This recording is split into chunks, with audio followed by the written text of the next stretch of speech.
Всем привет! Вот автомобиль Haval F7. Ни разу с китайцами особо так плотно не работал, такими современными.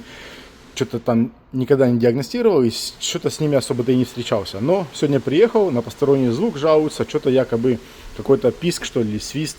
Я прокатился, и такое ощущение, как будто турбина дует в печку. Вот такие, знаете, звуки. Осмотр трубок вот тех вот ничего не дал. Здесь все тоже целое. И эта трубка, которая идет с интеркулера на турбину, оказалась вот такая вот. Короче, уже треснула. Пробег 200 тысяч у автомобиля.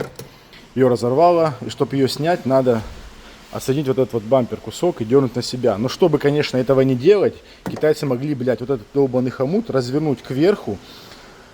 Тут снять на быстросъеме. И вот тут через окошко снять его аккуратно удлинителем. Но нет, блядь.